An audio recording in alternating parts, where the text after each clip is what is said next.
Thom Hartmann here on the news. You need to know this. Fallout continues from last week's surprise passage of a right-to-work for less law in the Michigan State Legislature. Republican Governor Rick Snyder plans to sign right-to-work for less into law this week, despite previously saying he believed the law was very divisive and not appropriate for Michigan. So why the change of heart from Governor Snyder? Well, the corporate oligarchs forced him into it. In an interview with the Detroit radio station, United Auto Workers President Bob King said, quote, "In the end, Dick DeVos and the extreme right wing control what's going on in this state.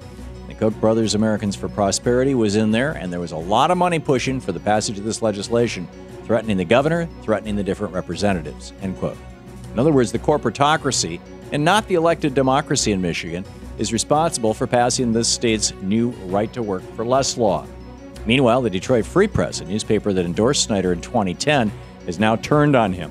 In a scathing editorial, the newspaper called Snyder grotesquely disingenuous and described his sudden push for the right-to-work for less law as motivated by, quote, pure greed, end quote. Workers in Michigan must begin organizing to overturn this assault on working people in the Wolverine state. In screwed news, Republicans just tipped their hand. They're going to use the debt ceiling to hold senior citizens on Medicare hostage.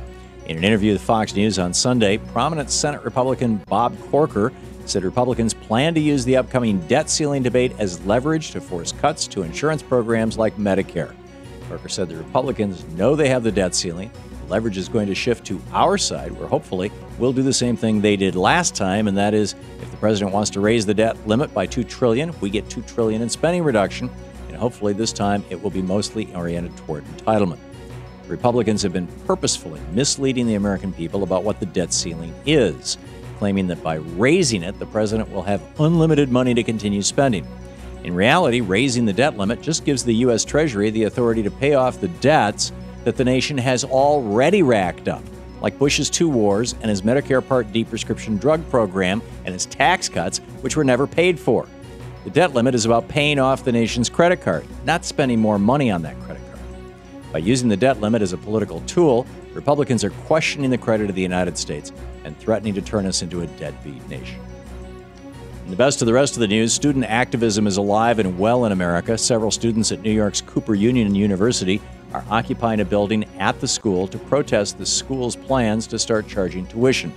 Cooper Union is one of the last completely free universities left in America and has a century-old tradition of offering a college education to all of its students at no charge.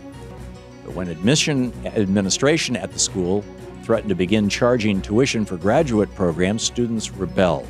Supplied with plenty of food and water, student activists plan to camp out at Cooper Union's foundation building until their school walks back its tuition plans and restructures its board to allow for more student and faculty input. Let's wish them well, because for the last 30 years, students in America have been getting screwed, and it's about time they fight back. In corporate greed news, not only is Google one of the biggest internet search engines in the world, it's also one of the biggest corporate tax dodgers. Bloomberg News reports that Google Inc. hid nearly $10 billion in a Bermuda shell company in 2011 to avoid paying $2 billion in corporate taxes. Shockingly, there's nothing illegal about what Google did, hiding 80% of its pre-tax profits last year in Bermuda, but it does explain why our federal government is losing much-needed revenue as corporations no longer pay their fair share in taxes. According to the Tax Justice Network, all around the world, global oligarchs are hiding as much as $21 trillion in tax havens to avoid contributing to their respective governments. This is what happens when greed trumps patriotism. Across the pond, policymakers in the UK continue to ignore reality, despite watching austerity ravage the British economy and force that nation into a double-dip recession. The Conservative government there announced last week that it plans to extend the austerity regime for an extra year into 2018. As we've seen in other nations that have embraced austerity, like Greece and Spain, cutting spending only makes the economy worse by sucking money out of working people's pockets and sucking even more revenue out of the government, making deficits even worse. In fact, thanks to austerity, the UK is projected to have the worst deficit to GDP ratio in the entire West, even after all the spending cuts. So why do conservatives in the UK continue to embrace austerity? Because austerity isn't actually supposed to work. It's supposed to cripple working people and force an economic crisis so that wealthy oligarchs can swoop in, break up unions, and privatize the commons. This is disaster capitalism at work.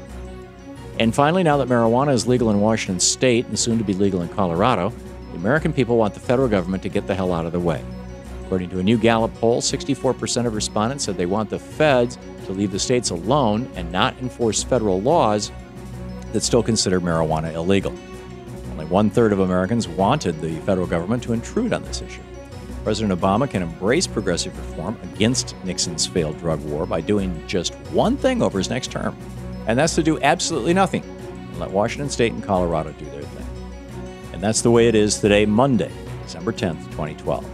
I'm Thom Hartmann on the news.